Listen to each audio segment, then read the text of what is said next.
Well, good morning. It was so wonderful to see everyone. Welcome. So we are in 1 Samuel today, getting very close to the end, and you'll never guess what we're going to do after 1 Samuel. Yes! But today we're going to try and cover two chapters. 29 won't take too long. Chapter 30 we'll spend a little bit longer in this morning. So you can be turning there while I just give us a quick recap. So you'll recall we've been tracking two men. Saul is one, and he was the first king over all of Israel. And he was God's anointed king, and yet he wasn't a man who was after God's heart. He didn't have a heart that reflected God's. And we did see him succeed to some extent, but spiritually speaking, he was a total disaster.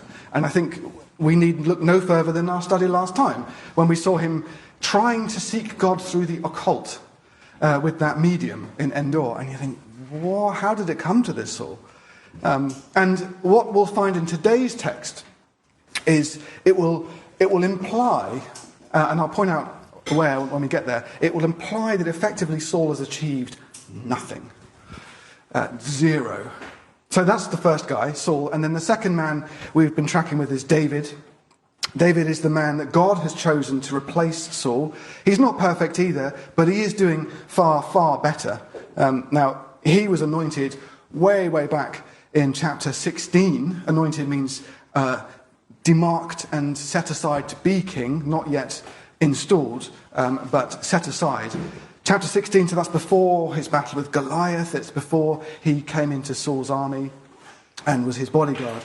And what we've seen, though, is even though David had this anointing and he knew that this was coming and it was God's will, he's always respected Saul's office and as the current king, anointed king. And he refuses on multiple occasions to take it by force, repeatedly declaring, "Far be it from me to reach out my hand against the Lord's anointed."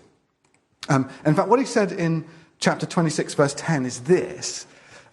He said, "As the Lord lives, the Lord certainly will strike him, or his day will come that he dies, or he will go down in battle and perish."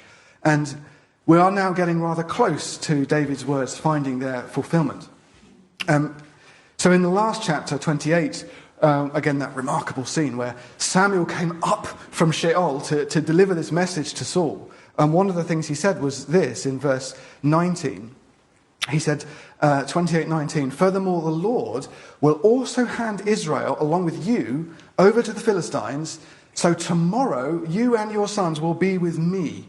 Indeed, the Lord will hand the army of Israel over to the Philistines." Hey, Saul, you're going to be with me in the grave, in Sheol. And that decisive battle, the battle of Gilboa, is next time. And as I read that, and I thought, you have to admire Saul. He's been told that tomorrow you and your sons are going to die in battle with the Philistines. And then the Philistines are there for battle. And he goes. He goes. And, what would you do? Would you try and escape? Would you at least try and save your sons?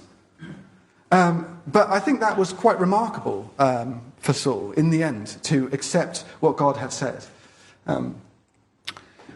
The Philistines, then, just by way of introduction of them, we know, we've talked about them before, they are these long-standing enemies of Israel.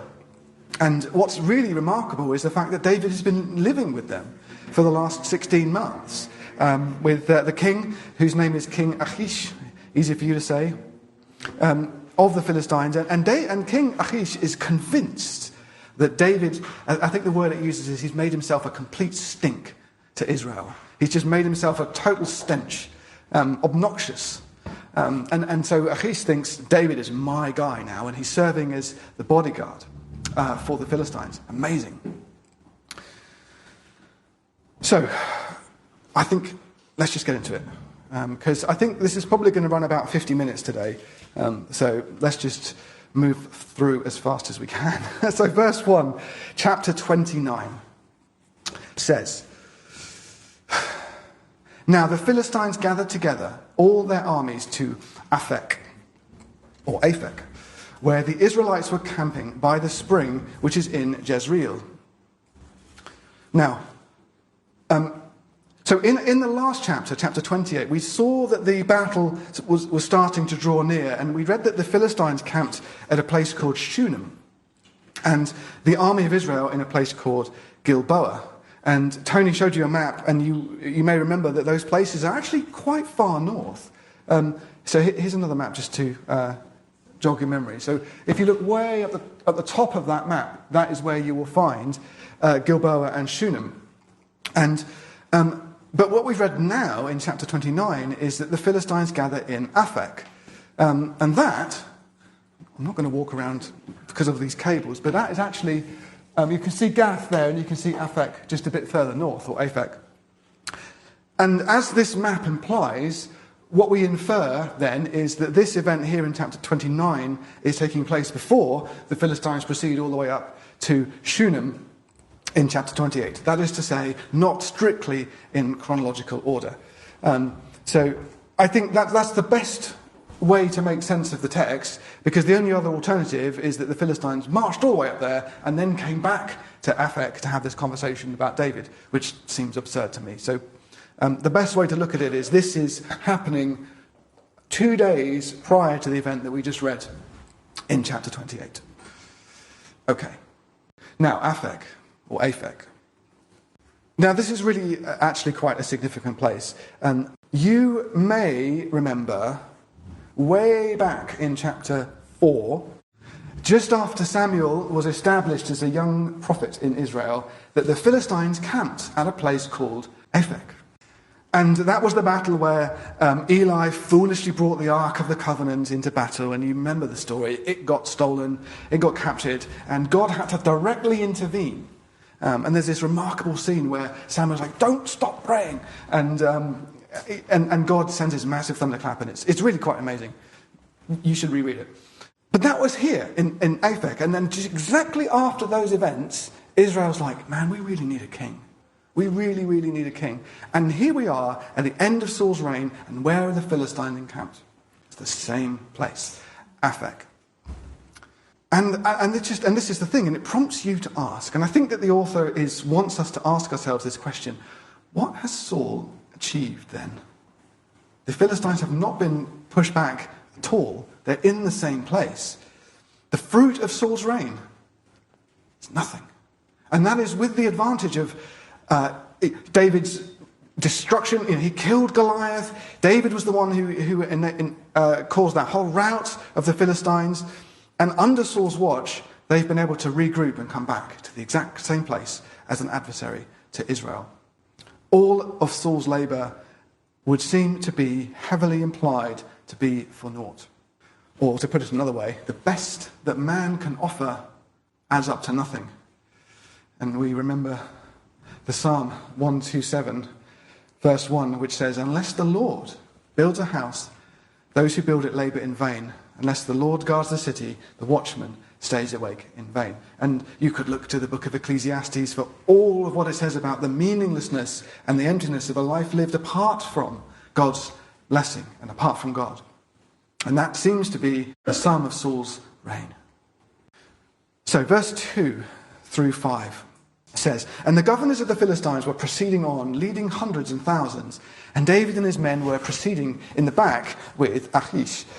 Then the commanders of the Philistines said, what are these Hebrews doing here? And he said to the commanders of the Philistines, is this not David, the servant of Saul, the king of Israel, who has been with me these days, or rather these years? And I have found nothing at all suspicious in him since the day he deserted to me to this day. But the commanders of the Philistines were angry with him, and the commanders of the Philistines said to him, make the man go back, so that he will return to his place where you have assigned him, and do not let him go down to battle with us, or in the battle he may become an adversary to us. For how could this man find favour with his Lord? Would it not be with the heads of these men? Is this not David, of whom they sing in the dances, saying, Saul has slain his thousands, and David his 10,000s? Wow. And when you think about it, it really is remarkable that Achish is content to trust David to come with him. Because in the end, if you look at it objectively, he's just a mercenary. He's just a hired sword, 600 hired swords to be precise. And how is it then that Achish has elevated him to this role? They still remember the folk songs about David. Saul has slain his thousands, but David is tens of thousands, it goes back to the victory over Goliath. And I think, how could this be? Well, part of it, of course, is David's deception, right? And we've talked about that in chapter 27. He was deliberately vague about where he had been raiding, and he led Achish to believe he was fighting against his own countrymen in the south of Judah, when in fact he was continuing the mission of Joshua to clear the Canaanite people. Now, another part of it would be, of course, the sovereign will of God. The God who turns the heart of a king, the scriptures say. And he granted David favour in the eyes of the king. But I did wonder whether there may be also some degree of pride on the part of Achish, thinking, I've managed to get the son-in-law of the king of Israel to defect to my side. And it's very, very nice to believe that he was on the right side and he was attracting people over. Maybe, I don't know. Either way, the commanders very wisely are not convinced. And they declare, get that guy out of here. So, verse 6, then Achish called David and said to him, as the Lord lives, you have indeed been honest, and your going out and your coming in with me in the army are pleasing in my sight, for I have not found evil in you since the day of your coming to me to this day. Nevertheless, you are not pleasing in the sight of the governors. Now then, return and go in peace, so that you will not do anything wrong in the sight of the governors of the Philistines. However, David said to Achish, but what have I done? And what have you found in your servants since the day that I came before you to this day, that I cannot go and fight against the enemies of my lord the king? But Achish replied to David, I know that you are pleasing in my sight, like an angel of God. Nevertheless, the commanders of the Philistines have said, he must not go up with us into the battle. Now then, rise early in the morning with the servants of your Lord who have come with you, and as soon as you have risen early in the morning and have light, leave. So David got up early, he and his men, to leave in the morning to return to the land of the Philistines. And the Philistines went up to Jezreel, which is where we were at the beginning of last chapter. And so this is how the Lord's providence saves David from having to go to war with his own countrymen. And when you read this, it sounds like David wants to go into battle. And obviously we don't know what David wanted to do. We don't know his aims and desires. But what I do know is, thinking about this, there's two bad options here. One is he gets to fight against Israel, which is not good PR for being king later. Or he has to back out of the battle, at which point his loyalty to Achish is in question, and he is probably at great risk. Neither of those options are good. And the Lord intervenes to make it so that he can leave and save face, which is awesome. David must have been delighted. And again, I do detect in the passage, again, we don't know David's motivations, right? But we do know what he says there is he speaks of my Lord and King. Why shouldn't I go to battle with my Lord and King? And you read it in context and you think, well, he probably means Achish, right? But actually, the only person that David is referred to as my Lord and King till this point is Saul. He called Saul my Lord and King, I think 3 or 4 times in the previous chapter, saying, I will not raise my hand against my Lord and King. So again, ambiguous, I think. Ambiguous. But anyway, the Lord intervenes, and a rather awkward situation is resolved. Another thing that you might have found noteworthy as we went through that is the king there and his references to God. He says to David, as the Lord lives. And of course, the Lord is the covenant name of God, Yahweh, which is the name by which Israel knows the God of the universe, the true God. And Achish is using that name. Then he goes on to refer to David as pleasing in my sight, like an angel of God. And you think, what is the king's disposition towards God?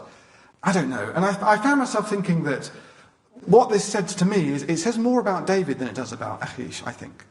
Because what it says is David was not hiding his faith. He wasn't hiding his practices when he was down in Ziklag, which is the village, the town that he was in. He was not changing his ways. He was living as a man of God in the context of the world, the unbelievers, the pagans. And for me, it highlighted this concept in Matthew 5, where Jesus says, "You are the light of the world." Matthew 5:14-16. "You are the light of the world. A city set on a hill cannot be hidden, nor do people light a lamp and put it under a basket, but on a lampstand, and it gives light to all who are in the house. Your light must shine before people in such a way that they may see your good works and glorify your Father who is in heaven." I think that's what we've seen here with David and the Philistine king. And for us then, even if, or perhaps I should say, especially if we're called to live or work amongst unbelievers, God wants us to look for opportunities to be light. And that means being open about our faith, being open about our practice, being open about what we do. And that is not in a, it's not to say in a self-righteous way, but just in an authentic way. Just simply seeking to do good, to show love, and to speak truth. And for me, that looks like being open about church life, open about what I do on a Sunday, offering to pray for my team. And I've had some really quite amazing opportunities. Nobody has said yet, no thanks. Everybody has always been really, has either been kind of like, if you want, or actually, that would be really good. And it's amazing. And in my 20-odd years in the workplace, no one has ever said, no, please don't. I think that is part of how we walk in that way. Anyway, let's proceed into chapter 30. So David's on his way back to Ziklag. Verse 1. Then it happened when David and his men came to Ziklag on the third day that the Amalekites had carried out an attack on the Negev and on Ziklag and had overthrown Ziklag and burned it with fire. And they took captive the women and all who were in it, from the small to the great, without killing anyone, and drove them off and went their way. And when David and his men came to the city, behold, it was burned with fire, and their wives, their sons, and their daughters had been taken captive. So the Amalekites have conducted a raid. And you say, who are the Amalekites again? Well, these are the people whom God had commanded Saul to wipe out. And Saul did strike a heavy blow on them in chapter 14. And then in chapter 15, God said, Saul, you need to wipe them all out. Again, so who are they? They are a pagan, sinful nation, desperately wicked, and God had decreed that they needed to be removed from the land, wiped out, because of their sinful practices. It was a judgment. And we saw that Saul was partially obedient. We read that he destroyed nearly everyone within a specific area, and he saved the king and he saved some of the spoils. And Samuel, the prophet, came along and rebuked Saul, and this was one of the events that was really the catalyst for Saul being rejected by God. But what this event does here, in where we see the Amalekites have made this raid, is it shows us actually Saul missed a lot. Yes, it was a big area. Yes, we only read about the king there, but clearly a lot of the Amalekites were left. Saul did not finish the job. And so we have clear evidence of the futility and the uselessness of Saul's reign. Could not complete the task. So that's who the Amalekites are, and they are enemies to Israel, and they are enemies to the Philistines. And while this war in the north is beginning to unfold, and all of the forces are going up north, they're going, sweet, and they're going to go and raid down the south, which is exactly what they've been doing, pillaging and taking whatever they please. Okay, verse 4. So then David and the people who were with him raised their voices and wept until there was no strength in them to weep. Now, David's 2 wives had been taken captive, Ahinoam the Jezreelitess, and Abigail, the widow of Nabal the Carmelite. Also David was in great distress because the people spoke of stoning him. For all the people were embittered, each one because of his son and his daughters. But David felt strengthened in the Lord, his God. Awesome. Now, 3 short verses, and I have to say I have a ton to say about this. Then this is what we're going to camp for a little while, because there was just something on my heart that I wanted to share. And that's this. When there is a cause for sorrow, it is far better to allow it a voice than to try and suppress the tears, suppress the emotion. Studies bear this out. There was one study that I read shows that crying, allowing yourself to weep, leads to a reduction in stress. It helps to stabilize the mood. It's been linked to improved emotional regulation, which means that we're more likely to be able to manage our emotions and make better decisions if we allow ourselves to feel, what the situation would demand. Feel the sorrow, the grief, the anger, acknowledge it, and then we're more equipped and able to make sensible decisions because we're not clouded by unprocessed emotion. Now, in this case, unfortunately, we read about some of that emotional-driven decision because they want to stone David. And if they took a moment to reflect and think, it's only really under the leadership of David that we've got a hope to recover from this. So that would be an example of a poor decision. But the example that we're given here, and for David, is that this is a bad thing, this is an upsetting thing, and they pause to express that through tears.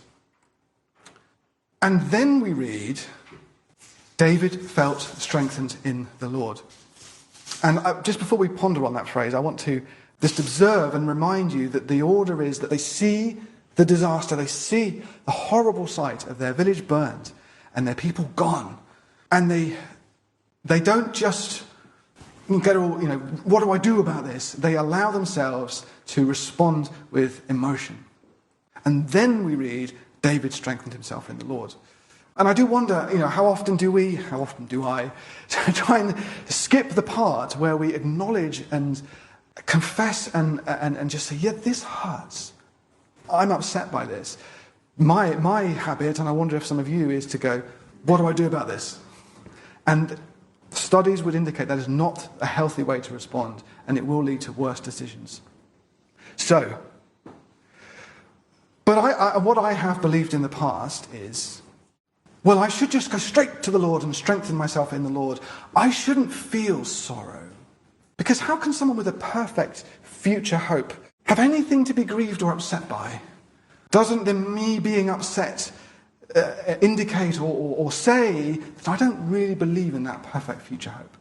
And that's kind of where I've been before. Because I believe in this hope, I'm not going to acknowledge the hurt that I'm in now. Well, let's get into this, because I first want to... I don't know how much convincing you're going to need of this. So here's a bunch of scriptures. Verses to show you that God has designed us as emotional creatures, and crying is part of God's design, to process events in a fallen world. So here's the first one. Ecclesiastes chapter 3, verse 4 says very simply this: there is a time to weep and a time to laugh. There is a time to mourn and a time to dance. It's clear enough, right? There is a time for everything, and that includes tears. There is a time when that is an appropriate thing to do. Next, Psalm 56, verse 8. David says this: you have taken account of my miseries, put my tears in your bottle. Are they not in your book? Now, this psalm is actually taken from, this verse is taken from a psalm that David wrote when the Philistines seized him in Gath. And in it, he conveys no sense at all that his weeping and his tears are misplaced or inappropriate, or that he needs to get over it and fight. He speaks of trusting the Lord, praising and thanking God, and shedding tears. And he acknowledges them, and he says that God keeps note of every one, which I think is figurative for they are remembered and they are not shed in vain. Next, Psalm 34, verse 17 to 19.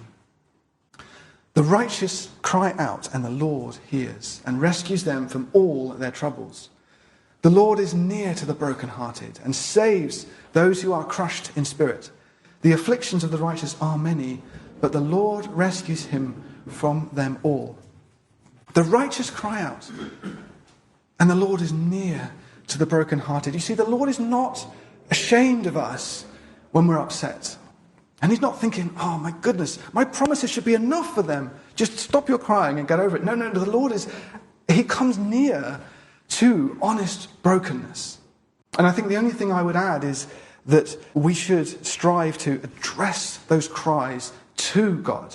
The righteous cry out, and the Lord hears. And so if and when we are brokenhearted or grief-stricken or deeply wounded and upset, then the Lord is near, and we are encouraged to weep and cry towards him and turn to him. One more. Revelation 21 verse 4. And he will wipe away every tear from their eyes, and there will no longer be any death, there will no longer be any mourning or crying or pain. The first things have passed away. A simple point to take from this text. When will we be done with tears and crying? It's in the future. It's when Jesus comes. It is still appropriate because we still live in a fallen world where things that are bad happen. And time would fail us, but we could look at Jeremiah, and there are many examples of other people who demonstrate the principle. But I hope you can see it. I felt I needed to belabor it, but maybe I didn't. The Lord does not call us to stoicism and the removal of emotion. A person is not less holy if they show the vulnerability of expressing emotion, and a person is not more holy if they appear to always be stable and fail to express emotion. And again, we've seen in all those scriptures that God is near. And one other thing to remember is, do you remember way back at the beginning of our study, we saw Hannah's prayer, which is a great example of this exact principle. She was hurt. She was hurt because she couldn't have a son, and her husband was a loser, and he did not know how to support her emotionally. And it was really painful to... Aren't I better to you than 10 sons, Hannah? Oh my God. And she took that hurt and she expressed it to the Lord, and it was beautiful. And we talked about that at the time. So anyway, strengthening in the Lord. Let's get to that now. So there is this distress, and it's added to by this turmoil of, oh no, stone David for taking us away. Look at verse 6. David felt strengthened in the Lord his God. So that's the New American 2020 edition rendering. If you have a 95 edition, it will say that he strengthened himself in the Lord. He strengthened himself in the Lord. Now, as far as I can tell, that is a better and more accurate translation of the original Hebrew. I don't know why the 2020 edition amended that. No other Bible seems to... They all show that it is an active... it is an act, a willful act of David to draw strength. In fact, that's what the New English, the Net Bible says. David drew strength from the Lord his God. It is an active and deliberate drawing of strength from God, not passive. God is the source of strength, but the action originates from David's own choice and decision. So there is a balance there, isn't there? We do not have the strength. It is not for us to look inward to try and find the strength to make it through this struggle. No, the strength is in God, but we need to go to God and draw it. Lord, I want your strength. Draw it, seek it. So how do you do that then? Well, it doesn't say, does it? It just says he did it. Great. But if we survey the life of David and we look at his Psalms and we look at the way that he poured out his heart to God. We looked at Psalm 56 already. You could look at Psalm 142 in the first 3 verses as another example. And we see that David prayed frequently and honestly and with emotion. He expressed it to God. And then he would remember the faithfulness of God. And I think a great example of this is when David was facing Goliath, and what he did there to remind himself was, I fought a lion and a bear, and God delivered me from their paws.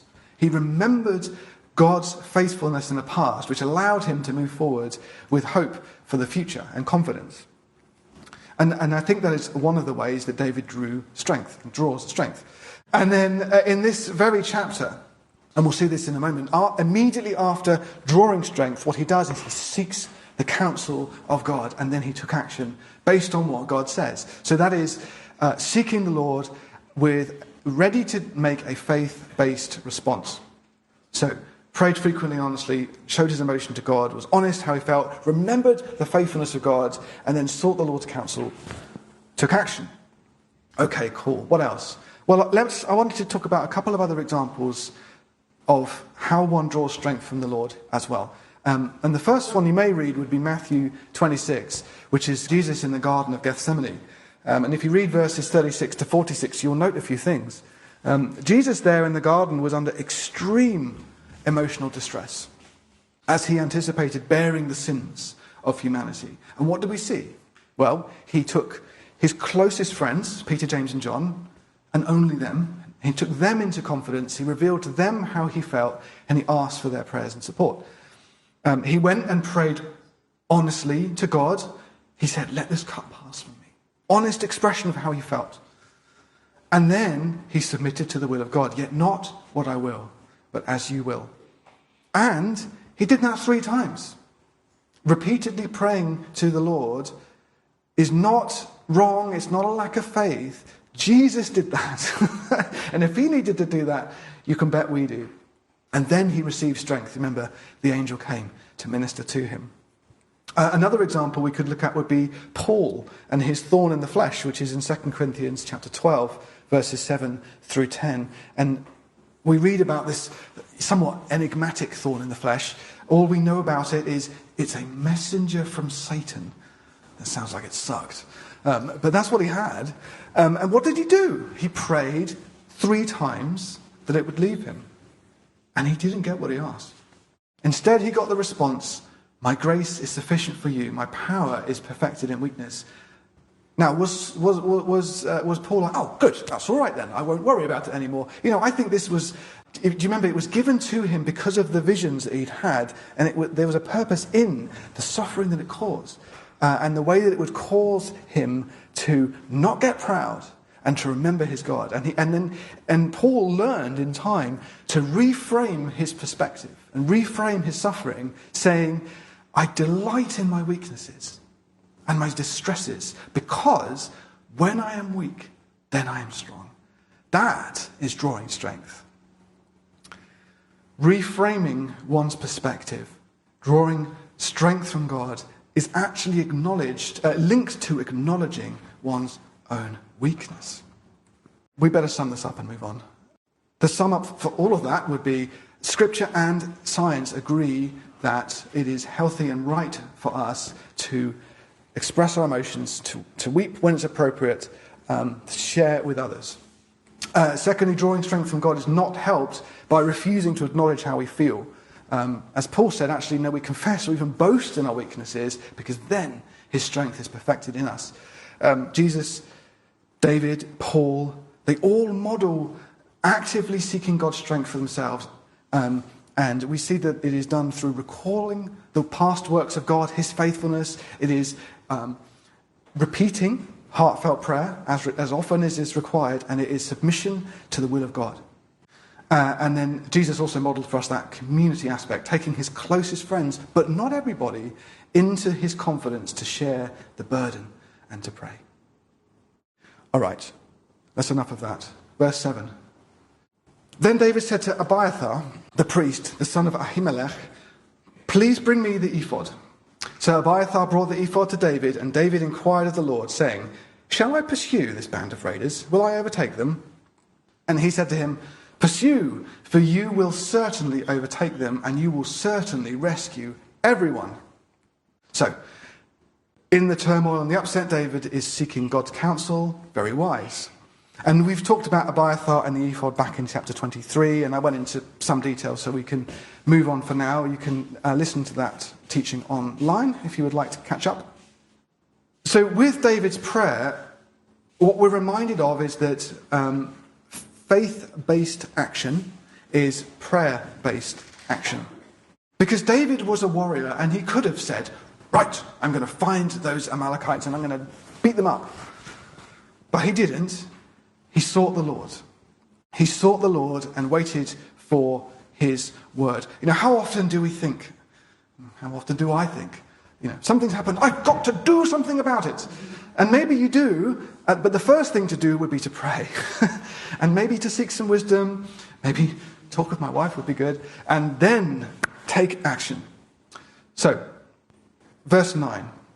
So David left, he and his 600 men who were with him, and they came to the brook Besor, where some who were left behind stayed.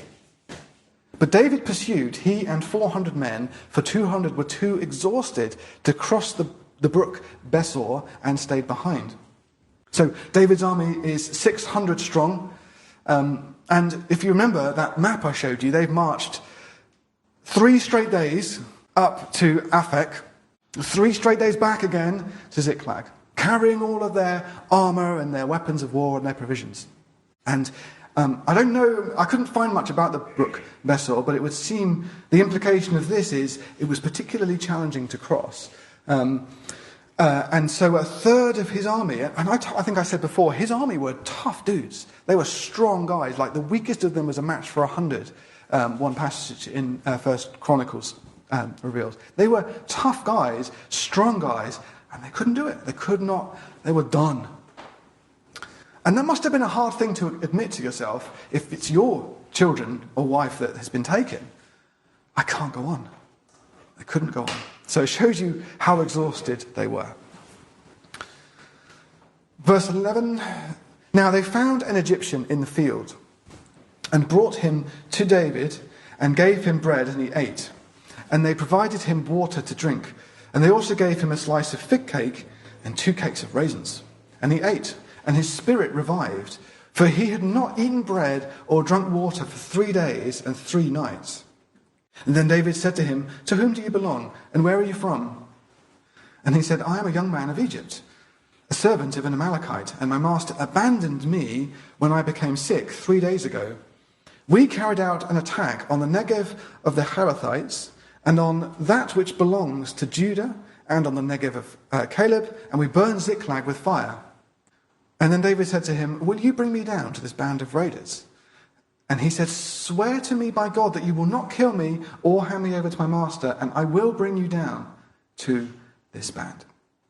So David and his 400 men, hot pursuit, trying to track down these Amalekites, and they encounter a poor Egyptian man, abandoned because he was sick, having not eaten or drunk for 3 days straight. Now, a person can only survive a few days without water.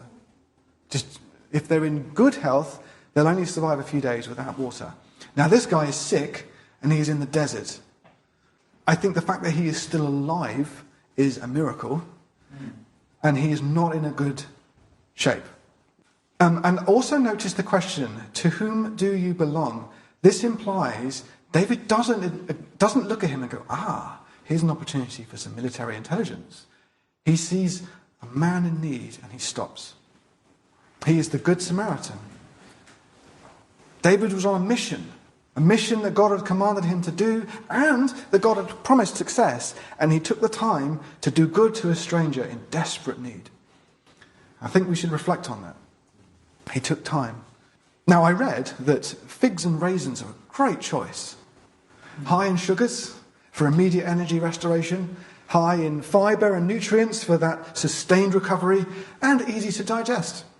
So suitable for anyone in a weakened state. There we go. This commercial was brought to you by. So raisins and fig cakes. But also this, they are delicacies in that culture. They were used for celebration and for worship. So David isn't sharing the minimum that he can offer. He is sharing probably the best that he has. Bearing in mind, it's just army provisions, right? And he does give bread as the basic. He does give water. But he gives these wonderful provisions that are costly. They're in the desert. And they are exactly what he needs in order for him to be raised up. Now, observe this, if you would. The sickly man was abandoned by his Lord, by his Adonai, if you like. He's no longer useful, and he was abandoned by his Lord. But David stops and raises him up, and his spirit returns. And I thought there's definitely a figure here, because the world abandons those who are no longer useful. Those who are no longer useful, not needed. But Christ takes those who aren't useful and places his spirit inside of us. And he makes us useful for the kingdom. And I saw that modelled here in that little story. But it is charity. It is, I believe, that this is David, just a simple act of charity. And in it, he is blessed with this military intelligence. So let's read on, verse 16. Now, when he had brought him down, behold, they were dispersed over all the land, eating and drinking and celebrating because of all the great plunder that they had taken from the land of the Philistines and from the land of Judah. And David slaughtered them from the twilight until the evening of the next day. So that's 24 hours. And not a man of them escaped, except for 400 young men who rode on camels and fled. So David recovered all that the Amalekites had taken and rescued his 2 wives, and nothing of theirs was missing, whether small or great, sons and daughters, plunder, or anything that they had taken for themselves. David brought it all back. So David had captured all the sheep and the cattle which the people drove ahead of the other livestock, and they said, "This is David's plunder."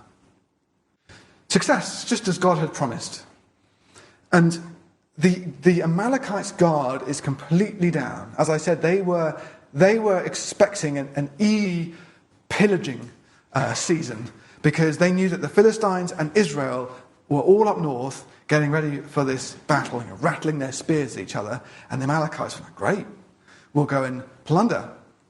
So, completely at ease, armor's off, swords are over there, and they are just getting drunk. Nobody is on watch. Nobody is armed or ready for battle. And David approaches with 400 men. Not many. And they defeat everybody except for 400 who managed to get away. So how many were there in the first place? I don't know. But clearly a significantly larger number than 400 was their group. So, amazing success that the Lord enabled. Now, if you've ever done an inductive study, then those are those studies where you highlight the words as you go through. And if you've done this passage, you will have highlighted the name David many, many, many times. In the Hebrew, it's 20 times, I think it is, up to this point. 20 times. That's once for every verse, the name of David appears. And it would seem to me to be more than was necessary. I'm sure he or a him would have been appropriate at some point. But it's David, it's David, it's David. Because the author wants us to see David's success, this future king who is going to be leader. He has this great success, perfect success. Everybody is recovered. Everybody is brought home. In fact, more, because he also takes other plunder that the Amalekites had stolen. It's David. In contrast to Saul, the useless guy who couldn't push the Philistines back a yard out of Aphek, David is shown to be perfect in his success. And again, not meaning to imply that he was perfect. I'm showing you what the scriptures, or the author appears to be implying. David was awesome king and a type of the perfect son of David. Finishing the text, verse 21. When David came to the 200 men who were too exhausted to follow David and had been left behind at the brook Besor, and they went out to meet David and to meet the people who were with him, then David approached the people and greeted them. And then all the wicked and worthless men among those who went with David said, "Since they did not go with us, we will not give them any of the spoils that we have recovered, except to every man his wife and his children, so that they may lead them away and leave." But David said, "You must not do so, my brothers, with what the Lord has given us. For he has protected us and handed over to us this band of raiders that came against us. And who will listen to you in this matter? For as is the share of the one who goes down into the battle, so shall the share of the one who stays by the baggage, they shall share alike." So it has been from that day forward that he made it a statute and an ordinance for Israel to this day. Now, when David came to Ziklag, he sent some of the spoils to the elders of Judah, to his friends, saying, "Behold, a gift for you from the spoils of the enemies of the Lord. To those who were in Bethel, to those who were in Ramoth of the Negev, to those who were in Yatir, to those who were in Aroer, to those who were in Siphmoth, to those who were in Eshtemoa, to those who were in Rakal, to those who were in the cities of the Jerahmeelites, to those who were in the cities of the Kenites, to those who were in Hormah, to those who were in Bor Ashan, to those who were in Athach, to those who were in Hebron, to all the places where David himself and his men walked." So this principle is established, and this example of generosity is given. You've got these wicked and worthless men who are demonstrating selfishness, the kind of selfishness that one encounters all the time in the world. Right? I should be rewarded for my efforts. I have done. I did more than that person. I should be rewarded more. And my job was more difficult. I had to go and fight. Those guys just had to wait by the bags. It's not that way for us. It's not that way for David, and it's not that way in the church. David says, "You must not do so with what the Lord has given us. He has protected us and handed over to us the band of raiders." And you see, the author is repeatedly saying it's David's victory, and then David says, no, it's God's victory. It wasn't our might or bravery. It wasn't our giftings or abilities. It was all of God. This is God's spoil. And even if you had gifts and abilities that enabled you to do this thing, who gave you those gifts and abilities? It's God. It is God. Nobody can take credit. And so this principle is established. And I think, as I thought about how that applies to us, I was reminded of this text here in Acts 4, which I'll just read. Acts 4:32 to 35, which is an illustration of the communal aspect that the church is to have. It says this: "And the congregation of those who believed were of one heart and soul, and not one of them claimed that anything belonging to him was his own, but all things were common property to them, and with great power the apostles were giving testimony to the resurrection of the Lord Jesus, and abundant grace was upon them all, for there was not a needy person among them, for all who were owners of land or houses would sell them, and bring the proceeds of the sales and lay them at the apostles' feet, and they would distribute to each to the extent that any had need." And what that passage does is it gives us a glimpse into the very early life of the church. Now, some would argue that their example goes beyond what we're called to do. And I think to some extent that is true, because after all, many of us will own our homes still, and we haven't all sold them and given the money to me and Ray to distribute.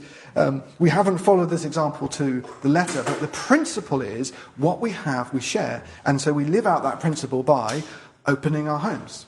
We live out that principle by being generous with our time and what we have. And if I have two and that person has none, we'll have one. That kind of thing.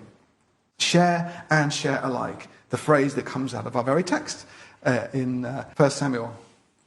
Now, one last thing before we close. You thought that was the last thing, didn't you? One last thing before we close. From the spoil, David gives gifts. He gave gifts to men. Very generous. 13 named places. And then the author just says, and all the places that David walks. So an uncountable number of places to which David gave spoil, and it must have been a significant amount for it to be worth giving. And I did wonder if he gave away all of his profit from the raid. Now, Ephesians chapter 4, verse 8, speaking of Christ, says that when he ascended on high, he led captive the captives, and he gave gifts to people. And we read here David leading to freedom the captives, the wives, the children, and he is giving gifts to people. You know, in so many ways, David is a picture of Jesus Christ. So many ways. We see him giving gifts. David is perfectly victorious over the enemy, and he loses no body and no thing. Nobody and nothing is lost. And Jesus said this in John 10, verse 27. He said, "My sheep listen to my voice, and I know them, and they follow me, and I give them eternal life, and they will never perish, and no one will snatch them out of my hand.